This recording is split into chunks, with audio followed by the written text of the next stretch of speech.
ফিরে এলাম বিরতির পর। এই মুহূর্তে নজর রাখবো আমরা খেলার খবরের দিকে। সোমবারই রয়েছে ইডেনে কলকাতা বনাম দিল্লি ম্যাচ এবং তার সেখানেই আমাদের নজর রয়েছে সৌরভ এবং গম্ভীরের স্ট্র্যাটেজির উপর। এ বিষয়ে আমরা আরো বিস্তারিত জানবো। সরাসরি রয়েছেন আমাদের প্রতিনিধি ইডেন থেকে জয়জ্যোতি ঘোষ।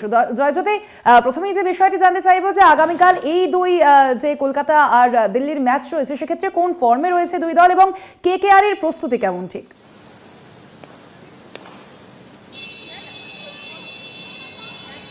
দেখো সোনালি, এই মুহূর্তে ইডেন গার্ডেন্সে রয়েছি আর দুটি দলই কিন্তু প্র্যাকটিস করছে। অপশনাল প্র্যাকটিস রয়েছে দিল্লির অবশ্যই, তবে রিকি পন্টিং এসছেন এবং পিচ পরিদর্শন করলেন অনেকক্ষণ ধরে। সুজয় মুখোপাধ্যায় যিনি পিচ কিউরেটর তার সঙ্গে কথা বললেন এবং এই মুহূর্তে যদি দুটি দলকে দেখি পয়েন্টস টেবিলে তাহলে অবশ্যই একটি দল রয়েছে পঞ্চম স্থানে, দিল্লি ক্যাপিটালস পঞ্চম স্থানে এবং অপরদিকে কলকাতা নাইট রাইডার্স রয়েছে দ্বিতীয় স্থানে। তাই কালকের ম্যাচটা কিন্তু অবশ্যই শিয়ানে শিয়ানে হতে চলেছে। কলকাতা নাইট রাইডার্স অবশ্যই ম্যাচ জিততে চাইবে। গত ম্যাচ 261 করেও হারতে হয়েছে এবং বোলিং ডিপার্টমেন্ট নিয়ে অবশ্যই প্রশ্ন উঠছে।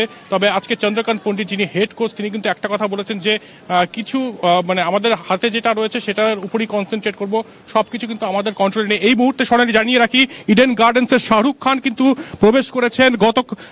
গতকাল থেকে তিনি রয়েছেন কলকাতায় এবং অবশ্যই শাহরুখ খান, আমি অবশ্যই ক্যামেরা পার্সনকে বলবো একটু শাহরুখ খানের ছবি দেখাতে। এই মুহূর্তে ইডেন গার্ডেন্সে শাহরুখ খান, এক্সক্লুসিভ কলকাতা টিভিতে। এই মুহূর্তে ইডেন গার্ডেন্সে শাহরুখ খান প্রবেশ করছেন, ভেঙ্কি মাইসোর রয়েছেন সঙ্গে এবং তিনি প্র্যাকটিস দেখতে এসছেন। বরাবরই সৌরভ ভার্সেস শাহরুখ বলা হয় এই ম্যাচ এবং শাহরুখ খান আগামীকাল তো থাকবেনি, আজকে প্র্যাকটিস দেখতে এসছেন, মনোবল বাড়াতে এসছেন এবং আগামীকাল সৌরভ গঙ্গোপাধ্যায় তাকে নিয়েও কিন্তু জল্পনা চলছে। সৌরভ গঙ্গোপাধ্যায়ের মুখোশ পরে ইডেনের সামনে অনেকে রয়েছেন, তাই সাপোর্ট যে ভাগ হয়ে যাবে কালকে এইটুকু কিন্তু বলাই যায়। তবে এই মুহূর্তে যে চিত্রটা ধরা পড়ছে কলকাতা টিভির পর্দায় সেটা হচ্ছে শাহরুখ খান রামলীলা গুরবাজের সঙ্গে রয়েছেন, ভেঙ্কি মাইসোর রয়েছেন, তার পাশে পূজা দাদলানি শাহরুখের সেক্রেটারি রয়েছেন এবং শাহরুখ খান কিং খান কিন্তু এই মুহূর্তে কলকাতা নাইট রাইডার্সের প্র্যাকটিস দেখছেন। এবং বলা বাহুল্য যে আগামীকাল অবশ্যই ম্যাচ জিততে চাইবে কলকাতা নাইট রাইডার্স এবং শাহরুখ খান এসে অবশ্যই মনোবল বাড়াতে চাইছেন এক্ষেত্রে কেকেআর ক্রিকেটারদের। আরও একবার জানিয়ে রাখি সোনালি, আগামীকাল ম্যাচ এবং ঠিক তার আগের দিন সন্ধ্যা 6:15 শাহরুখ খান প্রবেশ করলেন ইডেন গার্ডেন্সে এবং এই মুহূর্তে একদম এক্সক্লুসিভ কলকাতা টিভির পর্দায়। সোনালি, একদমই জয়জ্যোতি, অর্থাৎ একেবারে শেষ মুহূর্তের প্রস্তুতি দেখতে কিন্তু আজ ইডেনে পৌঁছেছেন। আপনারা দেখতে পাচ্ছেন যে ছবি ইতিমধ্যে শাহরুখ খান তিনি কিন্তু ইডেনে পৌঁছে গিয়েছেন।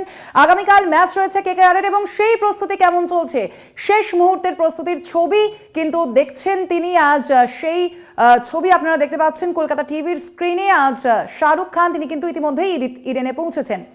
ধন্যবাদ তোমায় জয়জ্যোতি। আমাদের সঙ্গে ইডেন থেকে সরাসরি ছিলেন আমাদের প্রতিনিধি জয়জ্যোতি ঘোষ।